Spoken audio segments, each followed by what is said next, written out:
Hello and welcome back to another Piskie Bite. Shorter episodes where we explore the folklore, history and legends from across Devon and Cornwall. Hope you're all well and you've been having a good week. First off, a big thank you to all of you who've been listening and supporting the series. If you're enjoying it, don't forget to give us a like and subscribe. And if you're able and you'd like to support the series further, then you can find my Patreon page at patreon.com/The Piskie Trap. A big thank you to everyone who's come along to my talks on witchcraft in Cornwall. If you'd still like to come to one of those, I'll pop the links in the show notes to the places where you can still get tickets. I think that's all the news and updates for now, so let's crack straight on with the episode. I thought it would be nice to return to the theme that really inspired the title for this series, and take another look at some more folklore and customs surrounding those fairy folk that here in Cornwall we call the Piskies.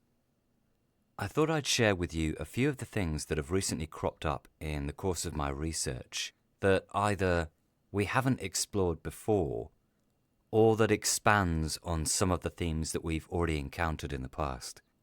So, here we have some more Piskie beliefs and customs.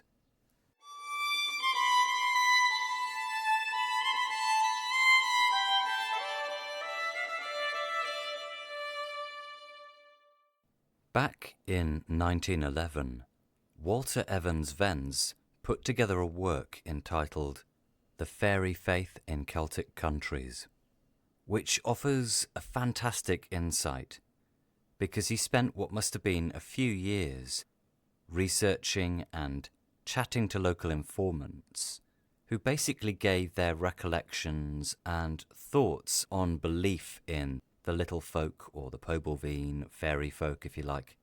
He seems to have gone around Ireland, Scotland, Wales, the Isle of Man, Brittany, and of course Cornwall.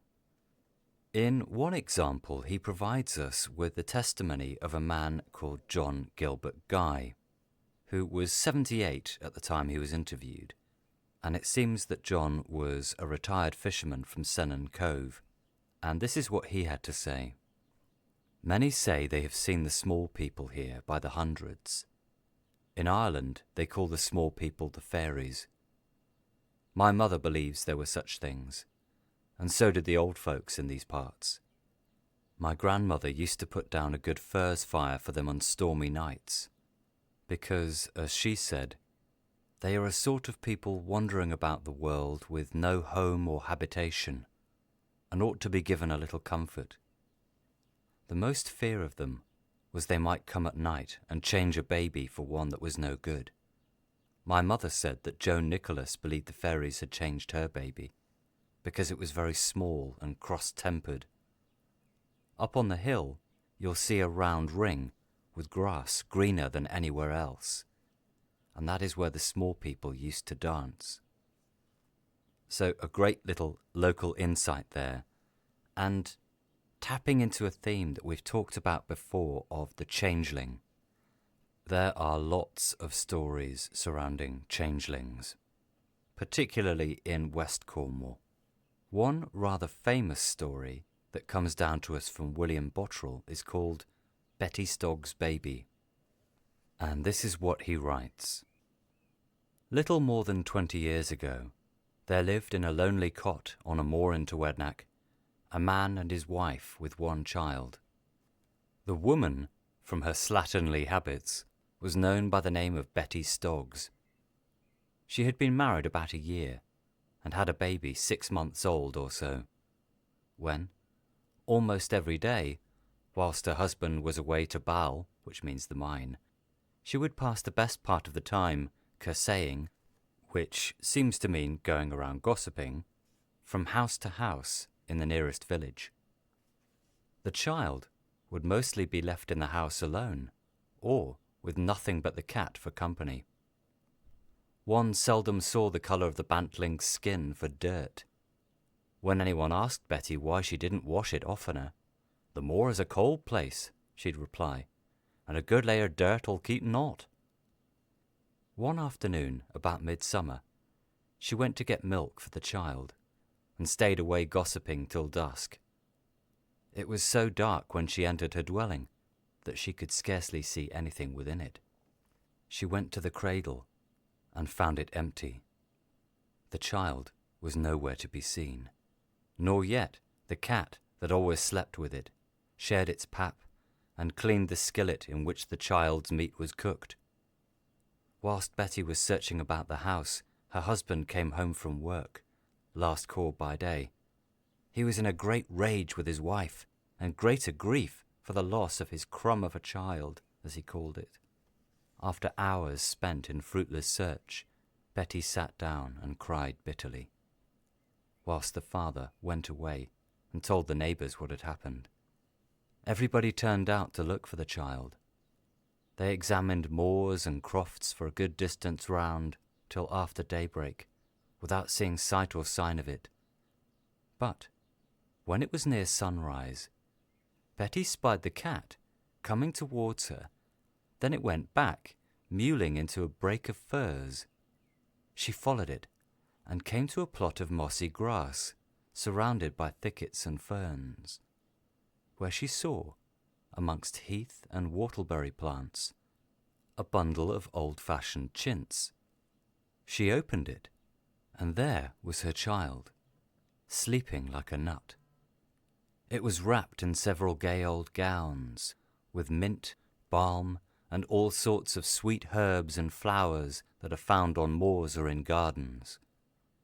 But otherwise, it was as naked as when born, yet clean and sweet as a rose.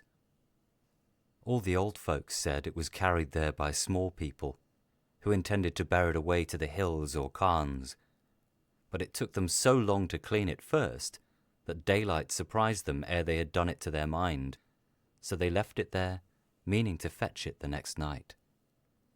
The fright, however, that Betty had undergone did her good, and the child too, for she passed less time in curtseying and took more care of her babe, for fear it might be stolen again. She made lots of frocks for it out of the old chintz, and it throve so well after the small folks' cleansing that he made as stout a man as his dad, who was usually called Jan the Monster from his bulky form.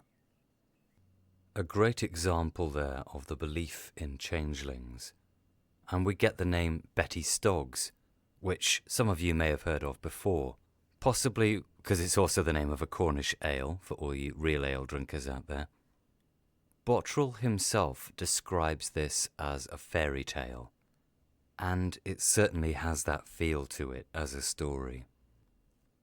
You often come across mentions of Piskies and their reputation for dancing, typically in certain notable places in the landscape, which might be given certain names, such as Piskie rings.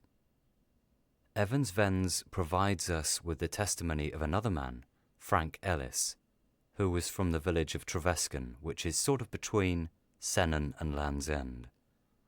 Ellis says, "Up on Seaview Green there are 2 rings where the Piskies used to dance and play music on a moonlit night. I've heard that they would come there from the moors. Little people, they are called. If you keep quiet when they are dancing, you'll see them, but if you make any noise, they'll disappear." Frank Ellis's wife, who is a very aged woman, was in the house listening to the conversation and added at this point, "My grandmother, Nancy Madden, was down on Seaview Green by moonlight and saw the Piskies dancing and passed near them. She said they were like little children and had red cloaks." Interesting little detail there at the end of these childlike figures wearing red cloaks. Another description is provided by Margaret Ann Courtney, who writes, "Here in the West, he is a ragged, merry little fellow. To laugh like a Piskie is a common Cornish simile. Interesting himself in human affairs, threshing the farmer's corn at nights, or doing other work, and pinching the maidservants when they leave a house dirty at bedtime. Something that's mentioned and that crops up in a number of different stories is a theme of Piskies threshing corn. There's a story retold by Dean and Shaw in their Folklore of Cornwall that originally came from Thomas Quiller Couch. They write, "A farmer rose one morning, surprised to find that a quantity of corn had been threshed during the previous night. Later, he peeped behind his barn door and saw a small man wearing a tattered suit, working hard with a flail. To show his gratitude, the farmer left a new suit of green for his fairy helper. That night, he went once more to the barn to see if his gift had been accepted, and there he saw the Piskie admiring his new clothes and singing, 'Piskie fine and Piskie gay, Piskie now will fly away.' From that day on, the farmer received no more assistance from the Piskie thresher, presumably because, according to tradition, fairy helpers prefer to remain invisible to human eyes. A couple of things that I find interesting there. One is this theme of the Piskies performing tasks or going about someone's work, often overnight, and when they turn up in the morning, this work has been completed for them.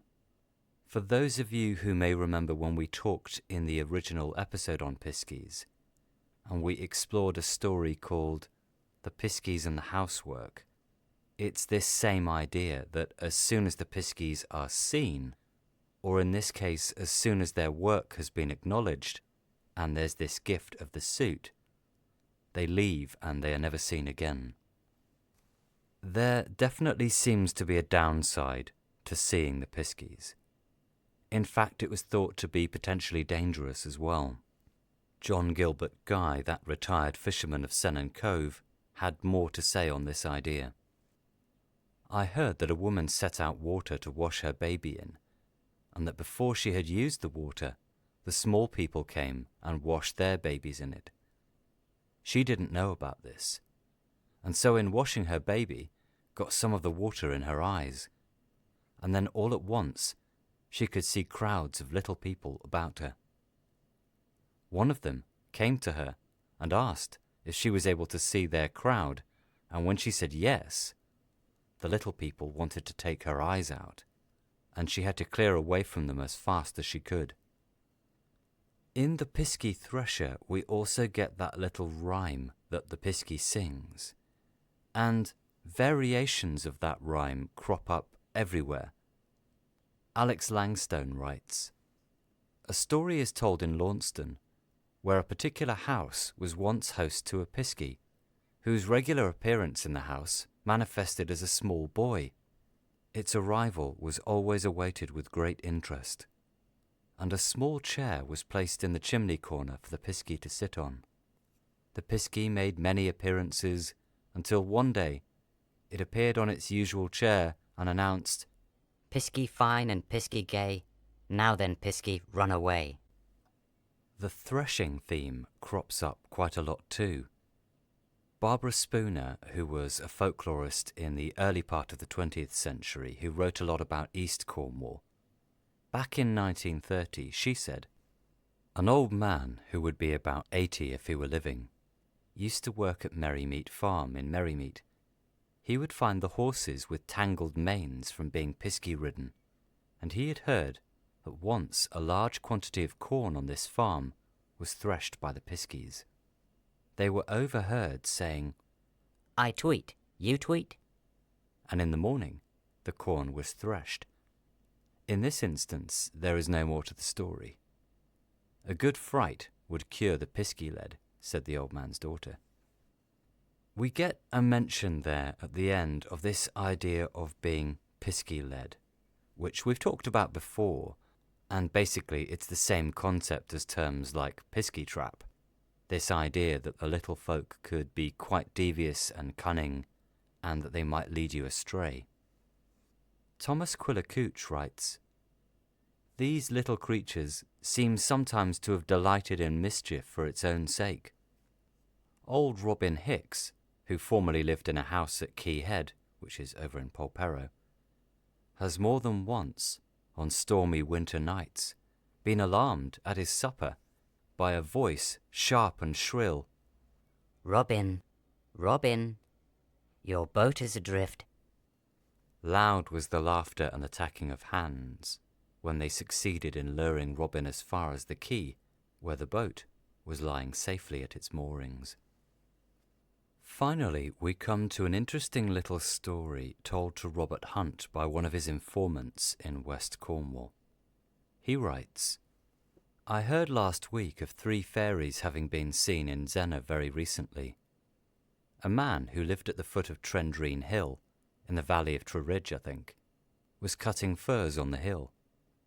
Near the middle of the day, he saw one of the small people, not more than a foot long, stretched at full length and fast asleep on a bank of Griglands, which is heath, surrounded by high brakes of furze.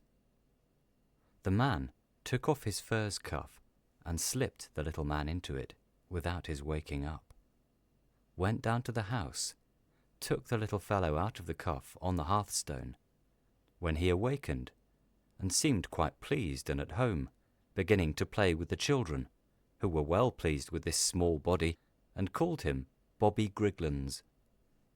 The old people were very careful not to let Bob out of the house or be seen by the neighbours, as he promised to show the man where the crocks of gold were buried on the hill. A few days after he was brought from the hill, all the neighbours came with their horses, according to custom, to bring home the winter's reek of furs, which had to be brought down the hill in trusses on the backs of the horses. That Bob might be safe and out of sight, he and the children were shut up in the barn. Whilst the furs carriers were in to dinner, the prisoners contrived to get out, to have a currant round the furs reek, when they saw a little man and woman, not much larger than Bob, searching into every hole and corner among the trusses that were dropped round the unfinished reek. The little woman was wringing her hands and crying, Oh, my dear and tender Skillywidden, wherever canst ha' gone to?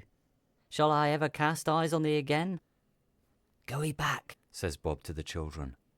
My father and mother are come here too. He then cried out, Here I am, mammy. By the time the words were out of his mouth, the little man and woman, with their precious Skillywidden, were nowhere to be seen, and there has been no sight nor sign of them since.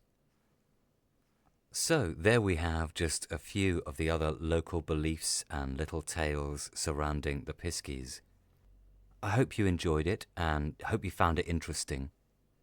If you have suggestions for episodes, or there are stories and tales from your local area that you'd like to share or you'd like me to explore a bit further, then do get in touch.